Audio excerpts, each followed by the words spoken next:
Rádio Manaim anunciando o Evangelho Eterno. Estamos de volta pela Rádio Manaim nesta quinta-feira, feriado nacional, e nós estamos aqui aos pés do Senhor nesse culto de madrugada, e agora vamos abrindo oficialmente o nosso pós-madrugada. E nessa manhã nós estamos recebendo aqui os pastores Winston Depps, Anderson Matias, Everton Cordeiro e ungido Samuel Detman.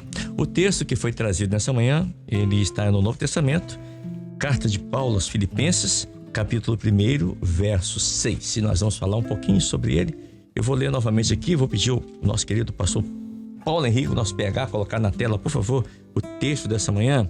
Filipenses, capítulo 1, verso 6, assim: tendo por certo isto mesmo, que aquele que em vós começou a boa obra, a aperfeiçoará. Aqui no meu texto original é a completará até o dia de Jesus Cristo. Louvado seja o nome do Senhor. Meus queridos, o apóstolo Paulo, ele escreve essa carta para a igreja em Filipos, os irmãos que estavam ali, e essa carta, ungido Samuel Detman, encoraja os fiéis, os servos, a continuarem unidos, a se alegrarem, mesmo naqueles momentos de tribulação, de aflição, e que eles pudessem estarem na presença, permanecerem, estar na presença do Senhor. E ele diz aqui no texto, no original, ele diz assim: eu estou plenamente convicto, plenamente, tenho certeza absoluta de que aquele que iniciou a boa obra, está falando aqui do Senhor Jesus, em vocês, a aperfeiçoará, ou seja, ele vai encerrar, ele vai completar até o dia de Jesus Cristo. E nós vemos isso hoje, nos nossos dias, hoje, a igreja sobre a face da terra, como o Senhor, ele tem cuidado, como o Senhor, ele tem aperfeiçoado as revelações a cada dia, nos encorajando hoje, não mais a igreja de Filipos, mas hoje como uma igreja fiel sobre a face da terra, o Espírito Santo encorajando para que os irmãos, apesar das tribulações, apesar das aflições, permanecerem fiéis, porque o Senhor, ele vai completar a boa obra que ele começou. Paz do Senhor Jesus, Samuel Detman. Amém. Paz do Senhor, Kleber. É interessante que aqui Paulo, ele fala, tendo por certo, ele tinha certeza, certeza, né? Absoluta. Certeza absoluta de que aquele que começou a boa obra, ele terminaria como, né? Através do Espírito Santo, porque Jesus, ele foi assunto ao céu, mas ele disse, vou rogar ao Pai que envie outro Consolador, porque Jesus, ele consolava, né? Ele consolava, tanto que consolou Zaqueu e Jairo e tantos outros, e o Espírito Santo, quando vem, ele vem para continuar esta obra, e essa obra não de convencimento humano, mas sim daquilo que o Espírito Santo, ele faz em nossas vidas, através da misericórdia do Senhor. Quer dizer, Jesus, ele foi crucificado, venceu a cruz, e o Espírito Santo vem então para conduzir a igreja, para nos conduzir em meio às tribulações que estamos vivendo hoje, as lutas. Todos os dias nós passamos por muitas lutas, como eles estavam passando naqueles dias ali, mas o Espírito Santo é presente. Tanto é que o Espírito Santo é presente na madrugada, o Espírito Santo é presente na hora do trabalho, no culto meio-dia, à noite, em todos os momentos. Glória a Deus. Nós só precisamos estar em comunhão, porque o Espírito Santo, ele vai nos conduzindo no conselho. É interessante, né? O conselho do Senhor. E a palavra também diz que, lá em Jeremias, né, que Deus diz, eu, o Senhor, tenho bons pensamentos a respeito de vós, para nos dar dias prolongados, dias bons, né? Então é essa boa obra que o Espírito Santo está fazendo nas nossas vidas, nos nossos dias. E muitos têm se achegado e têm percebido isso, que a obra do Espírito Santo, ela é totalmente excelente, né? É uma obra excelente, porque é o Espírito Santo que tem nos aconselhado em todo o tempo e nos dirigido para a honra e glória do Senhor. É a vontade de Deus. Porque, pastor Winston Depps, o termo, quando diz assim, para cumprir, para completar, para aperfeiçoar, no original hebraico, essa palavra, ela vai além de simplesmente realizar o terminal. Essa palavra completar é realizar plenamente a vontade de Deus. Paz do Senhor, pastor Winston. Pai do Senhor, Kleber, Pai do Senhor, companheiros. Deus, quando nos chama, não nos chama para uma obra imperfeita. A perfeição é a completitude, né? Da sua obra, da sua vontade. Todo o projeto de Deus para a sua vida e para a minha quando nós somos chamados e que tem uma promessa, é uma obra em que o Espírito Santo estará conosco, aperfeiçoando essa obra. E às vezes a gente pensa assim, mas aperfeiçoando porque ele nos chamou para uma obra imperfeita, que faltava alguma coisa? É porque na nossa vida, o projeto de Deus é como a luz da aurora. Ele vai brilhando, ele às vezes nós não estamos preparados. Os irmãos se lembram lá de Jesus, quando, né, a cegueira do homem, aí, vai lá se lava, vejo o homem como árvores, agora vejo homens como homens. Então Deus nos prepara. O Paulo também fala que quando nós somos chamados como meninos, então tem que tomar leite. Tudo é um aperfeiçoamento, um crescimento diante do Senhor e diante daquilo que o Senhor tem. Agora, a Epístola aos Filipenses é uma coisa tão maravilhosa, porque mostra isso. Você vê que Paulo estava em Trode, estava descendo a Bitínia, Salmotrácia, aquela região ali da Turquia, e ele ali tinha projetos dele. Quando nós temos nossos projetos, a obra fica imperfeita. E Deus, então, num sonho, em Atos 16, diz para ele assim, seu lugar não é lá, você precisa ir a Filipos. E Filipos era do outro lado do Mar Egeu, lá na Macedônia. Filipos, apesar que a palavra fala que é uma colônia, mas o nome dele é em homenagem ao pai de Alexandre, que era Filipe da Macedônia, o primeiro imperador que fez aquela expansão macedônia. E são nações irmãs, a Macedônia, a Grécia, falavam praticamente o mesmo grego, eram helenos, né? E foi exatamente ali por causa disso que Deus move para que depois nós tivéssemos o evangelho todo no grego.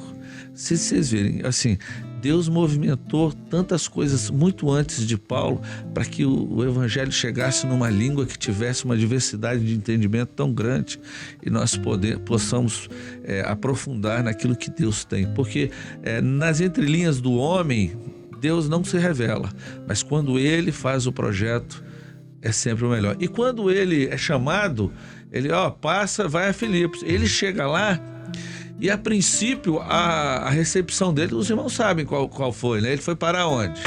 No parque de diversões? Nos banquetes? Não. Ele foi parar numa prisão. E ali ele é preso pelas mãos e pelos pés, na masmorra.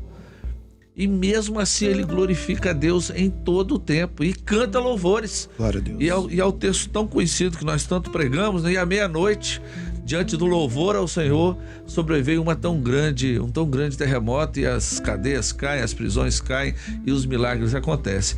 E dali em diante, como aconteceu na vida de cada um de nós e na obra, às vezes as oposições se levantam para que nós possamos obedecer.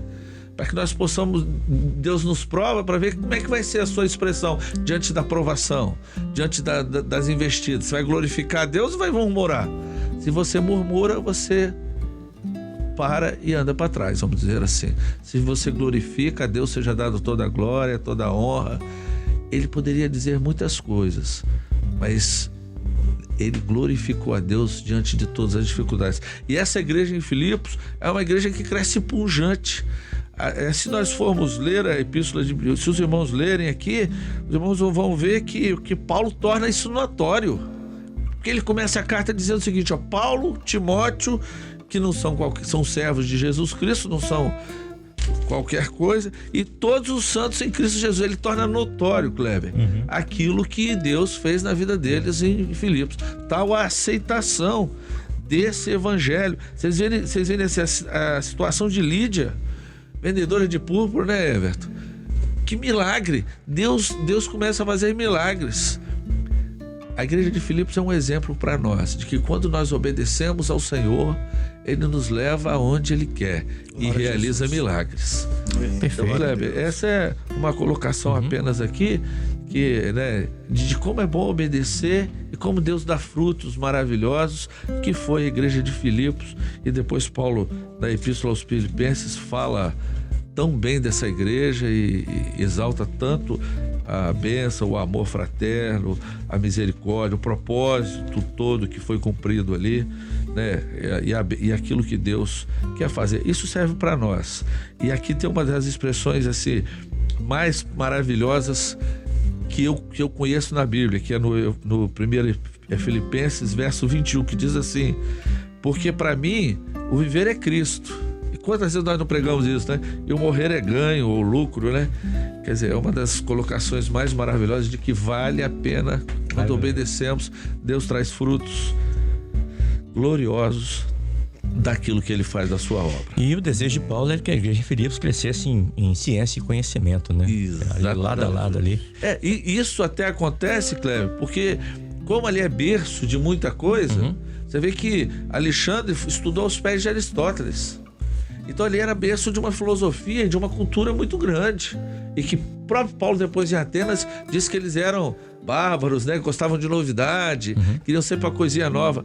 Você vê, apesar disso tudo, Paulo disse para eles assim, em volta de vocês, tá cheio de conhecimento, cheio de filosofia.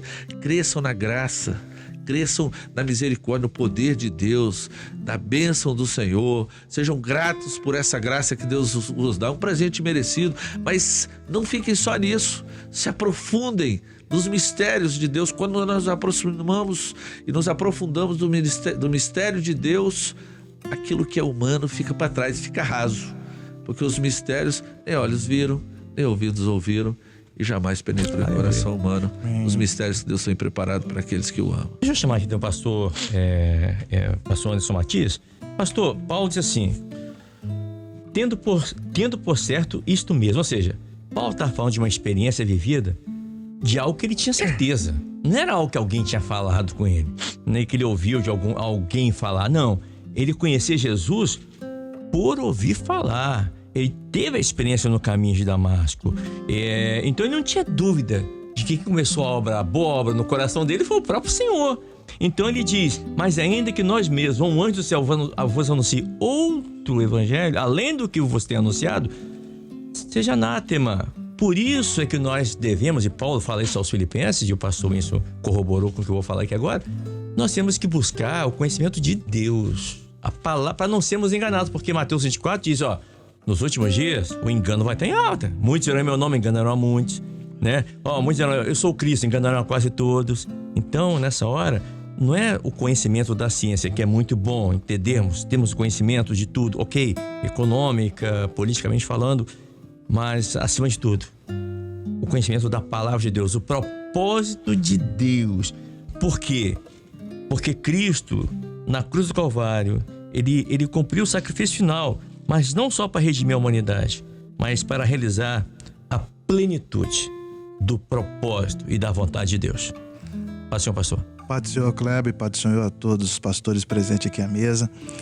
Kleber, a igreja está numa trajetória, né? Nós estamos num caminhar e todos os dias o Senhor tem aperfeiçoado isso em nós, porque nós estamos num processo de santificação. A igreja, todos os dias, ela está sendo moldada, ela está sendo adornada para que possamos seguir firmes nesse propósito. A palavra fala assim, conhecemos e prossigamos a conhecê-los. Então o Senhor, Ele quer nos dar experiências novas todos os dias. Todos os dias o Senhor tem se revelado de uma forma gloriosa para nós como igreja. Ter o conhecimento, ter a cultura, não há mal algum, né? O saber não ocupa lugar, né? Como o pastor Gidotinho sempre externou isso. Mas o que nós temos que estar firmes e constantes, buscando todos os dias, é a revelação. Nós temos que estar buscando o mistério do Senhor através da Tua palavra. Nós temos a certeza que todos os dias o Senhor tem aperfeiçoado isso no nosso meio. As coisas vêm acontecendo de uma forma gloriosa, que tesouros novos, né? Por isso que fala que o Evangelho é novidade de vida, porque todos os dias o Senhor nos revela e se revela de uma forma diferente para nós, mas com um único objetivo: que possamos continuar nessa trajetória para a eternidade. A obra do Senhor não muda em nada. A obra do Senhor, o Senhor é fiel, é permanente e continua até os dias de hoje da mesma maneira. A busca dessa sabedoria, dessa condição de estarmos nos aproximando em conhecer mais o nosso Deus, isso nos afaga a nossa alma, isso nos dá a certeza de que aquilo que o Senhor colocou dentro de cada um de nós, que a alma que veio da eternidade, ela segue firme para o retorno aonde ela saiu, que é a eternidade também. E o Senhor tem feito isso conosco todos os dias, Kleber. Todos os dias nós podemos observar o quanto o Senhor, Ele tem preparado este povo. todos os dias. Nós somos testemunho vivo disso, né? E lá em Cantares a palavra do Senhor fala assim, se referindo à igreja: eis que é formosa. Eis que é formosa. Por que fala isso? Porque a igreja todo dia ela vai tomando forma, a forma do Espírito Santo. Ela tem sido santificada, ela tem sido preparada para um dia morar eternamente com o nosso Deus. Glória a Deus. Aleluia. Pastor Everton Cordeiro também conosco aqui. Pastor, o texto diz assim: tendo por certo isto mesmo, que aquele que em vós começou a boa obra. Boa obra. Que boa obra é essa que Paulo está se referindo, pastor? Paz, senhor Kleber. Paz, senhor querido. Paz, senhor, aos pastores da bancada. O interessante ali é o termo que ele fala, tendo por certo. E Paulo, ele diz assim: ninguém me inquiete, porque eu trago no meu corpo as marcas de Cristo. Glória a Deus. Ou seja, era uma experiência que ele tinha pessoal com o Senhor. E começou ali no caminho de Damasco, aonde o Senhor se revelou a Paulo. E o interessante é que ele chega a dizer, olha, criado aos pés de Gamaliel. O maior, podemos dizer assim, o maior teólogo daquela atualidade ali. E que não era qualquer um, né? Gamaliel foi filho de Hilel, um dos fundadores Tinha uma linhagem. É um dos fundadores lá daquela casa de fariseus mais famosa ali, né? Exatamente. Mas, veja, criado aos pés deste homem, não levou ele a uma experiência com o Deus vivo. Isso aí. Verdade. Com aqueles, Saulo, por que me persegues? Então hoje nós entendemos que não é teologia, não é filosofia, e sim uma experiência com o Deus vivo. E o interessante é que ele trazia com ele não somente as marcas, mas os sinais e as maravilhas que através da sua vida o Senhor realizou. Então vejam, até o momento que, se pela razão dele dizer assim, eu combati o bom combate, encerrei a carreira e guardei a fé. Se os irmãos notarem a vida de Paulo, ela foi de naufrágios, açoites, prisões, né? Mas ele tinha certeza em quem ele tinha. Eu sei em quem eu tenho crido. Então, quando ele fala aquele que começou, ele está falando do Alfa. Aquele que começou a boa obra e aquele que a aperfeiçoará até o último dia, ele fala do Ômega. Então ele sabia em quem ele havia crido e ele sabia de todo o projeto do Senhor para a sua vida e para a igreja, ali em especial a igreja de Filipenses. Então vejam só a maravilha desta obra. É aquilo que o pastor Gideoti sempre falava, que a fé sem experiência, ela não tem vigor, mas ela tem que ser acompanhada com a experiência com o Deus falando aos nossos corações. Muito bem, chegamos ao final então desse pós-madrugada de hoje, um pouco mais curto devido ao feriado prolongado. Prolongado não, permita. Desculpem, é devido ao feriado nacional dessa quinta-feira. Nós vamos encerrar aqui o pós-madrugada mais cedo, mas amanhã estaremos de volta aqui mais uma vez no culto de madrugada às 6 horas da manhã, também com pós-madrugada, agradecendo cada pastor que esteve aqui conosco. Ungido Samuel Décimo, pastor Winston Depes, pastor Anderson Matisse e pastor Everton Cordeiro. Eu vou pedir ao pastor Everton que esteja orando ao Senhor, e os demais pastores impõem as mãos, por favor. Feche seus olhos, é momento de oração. Senhor, nosso Deus e Pai, nós clamamos pelo sangue de Jesus. E, Senhor, esse ensino, a palavra, Amém. Senhor amado, que foi nesta manhã trazida, ela encontre lugar aos corações e que lhe seja maravilha, salvação, libertação e em tudo, ó Deus, ser o teu firme conselho para com os teus servos. É a nossa oração em nome de Jesus. Amém. Amém. Amém.